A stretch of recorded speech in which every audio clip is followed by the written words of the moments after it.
Exeter.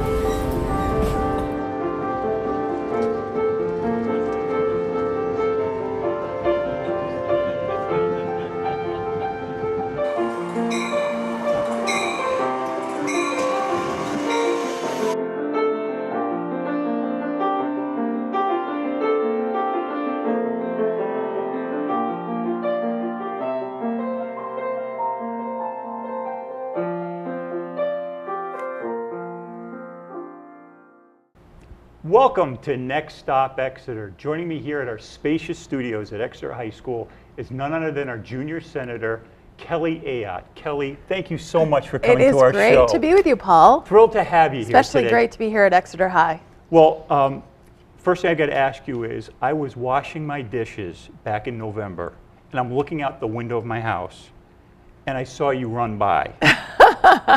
And so I hollered to my wife. I said, "You're not going to believe this, Kelly Ayotte's running." She goes, "Well, the election isn't for another year." I said, "No, she just ran by the window." Yes. So can you tell me a bit about why you were in Exeter back in November? Well, I was actually here in November because there was a race in honor of Dan Haley, who is just his mother and his sister held a race in his honor. Of course, just an incredible public servant who lost his life serving our country with such bravery.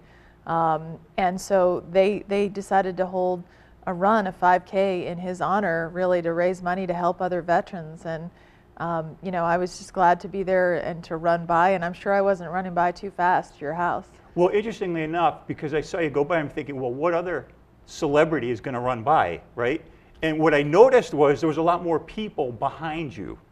So clearly you've been training. I had a few people, but I had a lot of people ahead of me too. So, but what a great cause. And you know, Natalie Haley is just a wonderful person, and her family, and really the story of her family and her son really tells you about how the heroism of our men and women in uniform. So you were in Exeter then. Do you get to the Exeter area often? I mean, I recognize you have to be in Washington, D.C. most of the time, I assume. Well, I live in Nashua, but I do get to this area, certainly to visit businesses in the area, and also you know, to participate in local events, and it's a great area. Well, we're thrilled to have you here in town, thrilled to have you here in the studio, and would love to kind of get caught up on what you're involved in currently at the Senate. I know that right now there's a new man in your life. You're interviewing a potential Supreme Court justice. Mm-hmm. Would love to know a bit more about that process. Does he call you and say, "Would you like to talk to me about this?" Do you call him or his representative and say, "I have a legal background, I'd like to talk to you about this"? So the way that works actually is, you know, certainly I had announced publicly that I would be willing to sit down and speak with him, and the White House actually contacted our office to set it up on his behalf. And so we did meet this week, and we had a very cordial meeting. We talked about the importance of the Supreme Court in our system in terms of being the ultimate arbiter of our constitutional rights, and also his background and his judicial philosophy. And we also talked about, which didn't surprise him, I talked to him about the fact that I thought with the impending presidential election, given that we have a 4-4 court, especially with so much at stake for decades in terms of the Supreme Court, that the people should weigh in November with their votes, and then the process should go forward from there. But that was a good discussion that we had, and I met with him for about an hour. So with your legal background, were you able to toss back and forth ideas, comments, notes that perhaps most other senators would not be able to have that sort of discussion? I'm sure plenty of my colleagues are able to have these discussions, but he is a current Court of Appeals judge, so we did talk about some of his prior decisions that he's already issued as a judge, some of which involve, for example, administrative law and giving deference to regulatory agencies, and why he decided certain things. But I think almost any of my colleagues, of course, they're going to bring a perspective. Some have different backgrounds. They're going to ask different questions.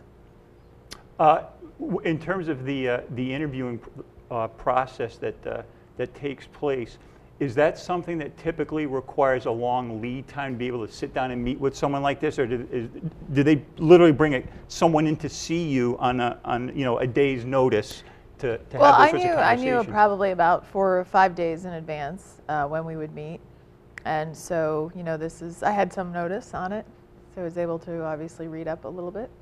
So you're involved in a number of committees, correct? I am. How do you fit something like that in, let alone how do you fit in coming home to New Hampshire? Well, I still live in Nashua. Yep. I'm the mother of 2 children, so I have an 8-year-old Jacob who's in 2nd grade, and I have Catherine, who's my oldest, who is in 5th grade. She's 11, and so we live in Nashua. My husband has a small business in Merrimack, so I commute down to Washington, and I usually fly down on Monday afternoons, and I fly back Thursday after we're done voting and debating issues. And so I have I serve on the Commerce Committee, Commerce, Science, and Transportation, the Homeland Security Committee, the Armed Services Committee, the Budget Committee, and also the Small Business and Entrepreneurship Committee. So I have quite a very big committee portfolio. So my weeks are very busy, working on committee work. We have issues that come up on the Senate floor for debate. Like, for example, this week I was on the Senate floor talking about our care for our veterans and trying to push forward to get a vote on a bill that I've been working on. We saw the misconduct of, unfortunately, VA officials, for example, in Arizona, where the director was fired and for manipulating wait lists, and actually she got a $9,000 bonus. So I introduced a bill I've been working on to really give the VA authority. You think this is common sense, but so they could claw back bonuses if there's misconduct, and so that we ensure that people who commit misconduct don't continue to get bonuses. I mean, kind of common sense, but I went to the Senate floor this week to offer that bill. It had come out of committee. I got it successfully out of committee, and I was blocked on the Senate floor, so I had a little debate about that, and I'm going to continue to push that. So I guess speaking of common sense in the VA, I believe the VA has, is it one hospital in New Hampshire? So in Manchester, but it's not a full service hospital. In fact, we're the only state in the lower 48 that doesn't have a full service hospital. What that means is that you can't get a full array of everything that you would need to do in terms of inpatient healthcare service as a veteran. So what has happened, unfortunately, with some of our veterans is they've had to go to Vermont, White River Junction, or they've had to go to Massachusetts. So working with Senator Shaheen, we got a provision passed in the law that says for our veterans, they should have a choice. Now, this applies across the country, but for New Hampshire, we got a provision and it basically says if you don't have a full service hospital, that in fact, unless you live within 20 miles of another full service hospital, you can go seek private care in your community, and that's choice. And that's something that we have worked on together to give our veterans more access for health care. And there's still issues that need to be fixed with the choice program too that I continue to fight, but I want to make sure our veterans don't have to wait, no wait lists. They get to choose the care, the best care that they want, given what they've done for our nation, and that the VA is accountable to them. And do you get a lot of support from fellow senators in terms of this particular item, or was this kind of the flavor of the month issue a year or two ago, where there are other senators that have moved on to other topics? I think there are some senators that focused on this continuously. I do, and I know that there's still others that do. And so I'm hopeful. I did get my bill on the bonus issue to give the VA more authority, just common sense there, through the committee, the VA committee, and now I just have to get it passed through the Senate. So there are others, and this is an important issue. It's a very bipartisan issue because, listen, this is about serving those who have done so much to serve us. A topic that has really come to the front pages in the last year or so, at a minimum, is the whole opioid crisis. Yes. And I know that everywhere you look, you see some sign of it in some shape, matter, form, whether it's on the news, in the newspaper. You see it everywhere. It's devastating. I served as Attorney General of this state, so I work with law enforcement on many drug issues. I've never seen anything like this. I mean, we're losing over a person a day to heroin or a combination of heroin and this deadly drug called fentanyl or opiates. Sometimes people start with prescription painkillers and then they go to heroin. So I've been working in the Senate. A few weeks ago, we passed what's called the Comprehensive Addiction and Recovery Act a bipartisan piece of legislation I worked on for over 2 years by bringing stakeholders together across the country, people who are working in prevention and treatment, and our law enforcement and firefighters, first responders. So it has a prevention component, treatment and intervention, support for first responders, things like Narcan, to allow them to save lives with that. So I was really glad it passed the Senate 94-1. Not much happens 94-1. Yep.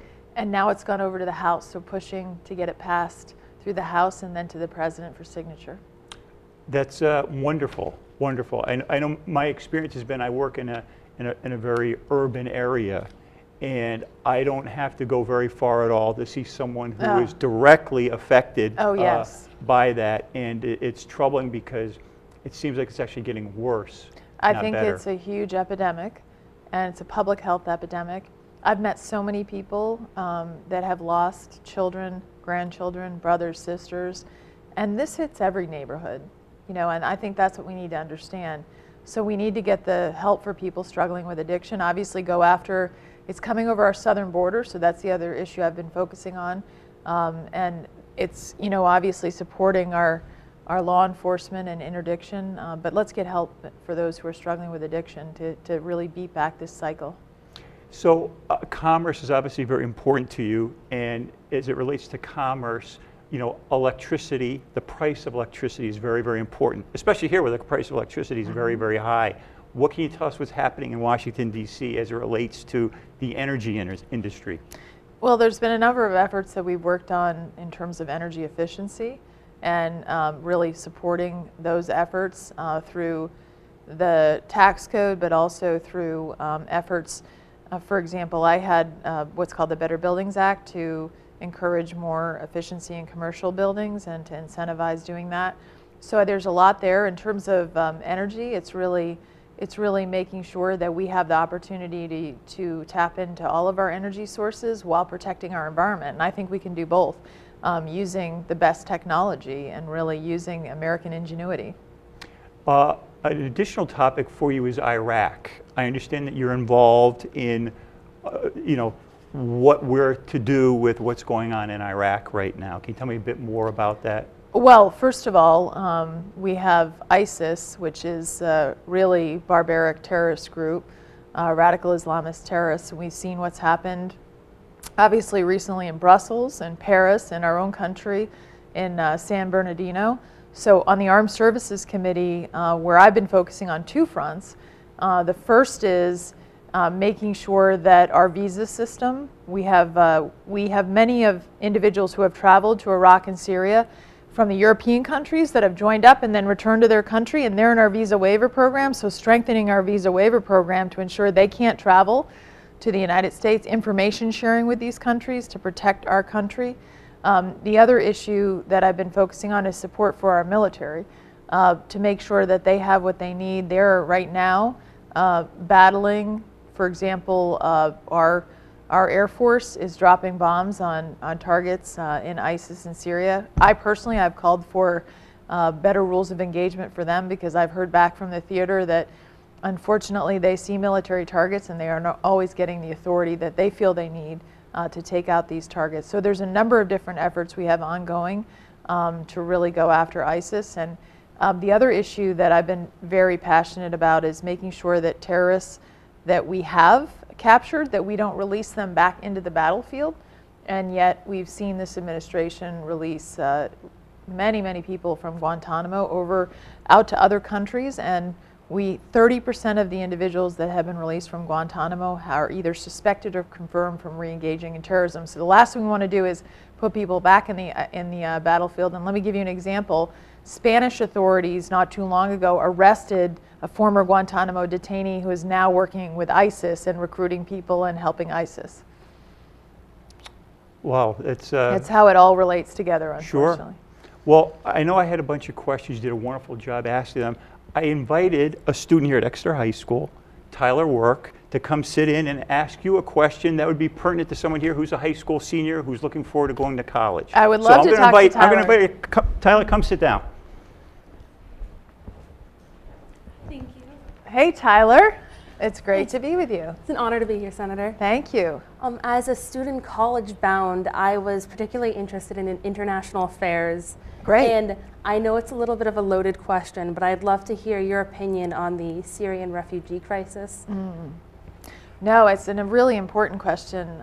Tyler, a few years ago, I had the opportunity actually to travel to Jordan and to visit a refugee camp in Jordan and to see firsthand what that crisis is doing to the countries that are neighboring Syria. And you have the Assad regime that has killed hundreds of thousands of their own people who have fled to other countries. So we have a couple of challenges. I think our country needs to support the effort to help the refugees, and we also need to work with our partners in the region to make sure that they're also supporting the refugees so that we ensure that people who have fled their country because they're being murdered and killed from religious oppression as well, obviously have a safe place to go. But we also need to continue this fight, as I mentioned earlier, against ISIS, because what is happening in Iraq and Syria is really driving, especially in Syria, these refugees out. And some, unfortunately, ISIS is using some of the refugee flow of people who legitimately are fleeing from oppression and infiltrating some of this flow of people too. So that's why it's important that when we think about refugees, the people who are legitimately fleeing oppression, we get them help, but that we have good intelligence to make sure that if ISIS infiltrates some of them, that we can protect ourselves. Because what happened in Paris, for example, one of the individuals came in on a refugee status, so that's a real concern for us. Okay, thank you so much. Well, I really appreciate your raising the question, and I hope perhaps you have an interest in international affairs going forward, because there's so much obviously to understand and happening around the world, and I appreciate your real interest in this important issue. Thank you so much. Thank you. It was great to talk to you today. Thanks, Tyler. Thank you. Thanks, Tyler. Well, I'm going to finish the show with one very tough question. Have you ever seen almost 6 years go by so fast in your life? No, it went by very quickly, and it's been a privilege to serve, really, and there's so much more work that needs to be done. And I've had an ability to work with other people and get things done, like the example I gave you with the heroin bill we recently passed in the Senate. And I want the opportunity, hopefully, to have the chance to work with people to get things done to help solve New Hampshire problems in our countries. We have a great country, and it really is a privilege to serve. Well, speaking of privileges, it's been a privilege having you on our show. Thank you so much, Paul. For joining us. It's great to be with you. Thank you for joining us here in Next Stop Exeter. Look us up on Facebook at Next Stop Exeter, and please join us again. We're on 4 times a day during the week and 2 times a day on weekends. Thanks again. Goodbye, everybody. Thank you. Great.